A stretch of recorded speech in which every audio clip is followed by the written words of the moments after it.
논쟁, 연동형 유지와 병립형 회귀, 무엇이 대안인가? 전지훈 편집위원.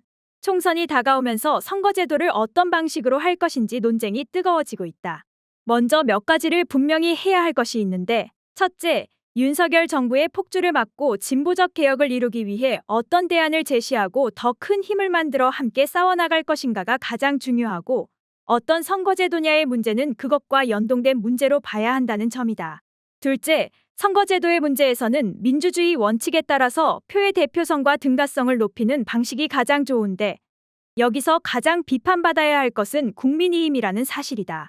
국민의힘은 그런 방향의 선거제도를 만드는 것을 거듭 가로막았고 겨우 만들어지자 곧바로 위성정당을 만들어서 그 취지와 효과를 파괴했다. 셋째, 지금 민주적이고 공정한 선거제도를 바라는 사람들이 가장 비판해야 하는 것도 국민의힘이다. 가까스로 만들어진 준연동형 선거제도를 다시 낡은 병립형으로 되돌리기 위해서 민주당을 압박하면서 수틀리면 다시 위성정당을 만들겠다고 겁박하고 있기 때문이다. 이 세 가지를 강조하며 시작하는 이유는 마치 선거제도가 그 자체로 반윤석열 투쟁이나 다른 개혁 과제들과 비교해 무엇보다 중요한 것처럼 생각하는 사람들이 많아서다. 또 이 문제에서 가장 욕해야 하는 것이 마치 국민의힘보다도 민주당인 것처럼 보는 사람도 많아서다. 그래서 선거제 개혁을 가로막다가 먼저 위성정당을 만든 국민의힘보다 오히려 그것에 대응해 어쩔 수 없이 위성정당을 만들거나 그런 정당에 들어가서 지푸라기라도 잡으려 했던 정당과 정치인들이 더욱더 용납 못할 파렴치한 이들인 것처럼 비난과 배척을 받는 일이 벌어졌다. 심지어 기막히게도 국민의힘과 족벌 언론들은 시침 뚝 떼고 그런 비난과 배척에 함께 목소리를 보탰다. 이것은 공정하지도 옳지도 않다.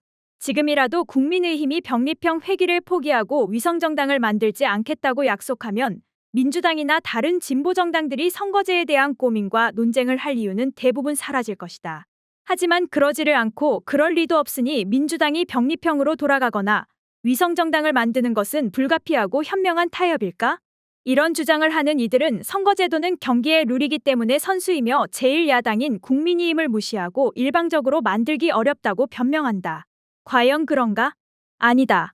만약 수십 년 동안 1등과 2등을 번갈아 했던 두 선수가 자기들이 영원히 1, 2등을 독점할 수 있게 둘이서 짜고 경기의 룰을 만든다면 그것이 공정하다고 볼 사람은 아무도 없다. 여기서 공정한 것은 경기의 룰을 다른 선수들과 특히 관객들의 의견을 반영하고 그들이 참가해서 만들 수 있도록 하는 일이다. 하지만 그동안에는 양당이 멋대로 선거제를 결정할 수 있도록, 즉 고양이가 생선을 처분할 수 있도록 해왔다. 그래서 만들어진 제도 속에서 1, 2당은 지지율이 30%여도 40%에서 50%의 의석을 나눠 가져갈 수 있었다. 지역주의를 부추겨 영남과 호남에서 의석을 싹쓸이했다. 소수 정당의 의석을 훔쳐가고 제3당의 싹을 잘라버렸다. 4년 전 민주당이 진보야당과 시민단체들의 압박을 받고 통과시킨 연동형 비례대표 선거제는 이것을 일부 흔든 정치개혁이었다. 그래서 국민의힘은 그것을 파괴하고 의석을 도둑질하기 위해 위성정당을 만들었다. 하지만 4년 전 국민의힘의 그 시도는 실패했다. 총선에서 그들의 정당 득표율은 34.8%였고 의석수는 300석 중에 103석이었다. 혼동하지 말아야 하는데 국민의힘은 4년 전 위성정당 설립이라는 꼼수로 지지율 이상의 의석수를 얻은 게 아니었다. 꼼수는 통하지 않았고 총선에서 국민의힘은 대패했다. 물론 소수 정당들이 연동형의 정당한 성과를 맛보지는 못했다. 완전 연동형이 아니라 준연동형이라는 한계가 있었고 국민의힘의 의석 도둑질 시도를 막기 위해 민주당도 위성정당을 만들면서 선거제 정치개혁의 효과는 빛이 발했고 어부지리를 얻은 것은 민주당이었다. 민주당의 정당 득표율은 34.4%였지만 의석수는 300석 중에 무려 180석에 달했다. 실제 득표율을 넘어서는 너무 많은 의석은 꼭 이득은 아니었다. 정체성이 불분명한 사람들도 민주당 몫으로 의원이 됐고 거품이 많이 낀 180석은 개혁의 동력이 아니라 180석이나 가지고 제대로 개혁한 것이 뭐냐고 비판받는 이유가 됐다. 지금 국민의힘이 병립형으로 돌아가자고 하는 것에는 이런 배경과 이유가 있다. 조선일보도 4년 전 만들어진 선거제를 야바위, 엉터리 선거법이라고 매도하면서 그것을 적극 지지하고 있다. 1, 2당이 30%의 지지율만으로도 40%에서 50%의 의석을 싹쓸이할 수 있는 선거제만이 보수 우파의 기득권과 권력 카르텔 등을 유지하기에 최상이라는 판단이다. 따라서 민주당의 일부 사람들이 지금의 연동형 선거제를 유지하는 것은 총선에서 국민의힘을 돕고 과반을 보장해주는 길이라고 주장하는 것은 사실과 안 맞다. 그러면 국민의힘과 조선일보가 스스로에게 유리한 선거제를 버리고 과거로 돌아가고 싶어 한다는 말이 된다. 필요한 것은 이재준이 아니라 완전 연동형으로 가면서 위성정당도 방지하고 표의 등가성과 비례성을 보장하는 선거제 개혁으로 가는 일이다. 그것이 민주당이 약속해온 민주적 정치개혁에 가장 부합하고 국민의힘과 보수우파가 싫어하는 일이다. 그런데 최병천 전 민주연구원 부원장 등 민주당 일부에서는 오히려 거꾸로 가자고 한다. 복잡한 수식을 제시하면서 이대로 가면 국민의힘 과반 촉진법으로 작용해 총선에서 국민의힘이 승리할 것이라며 사람들에게 겁을 주고 있다.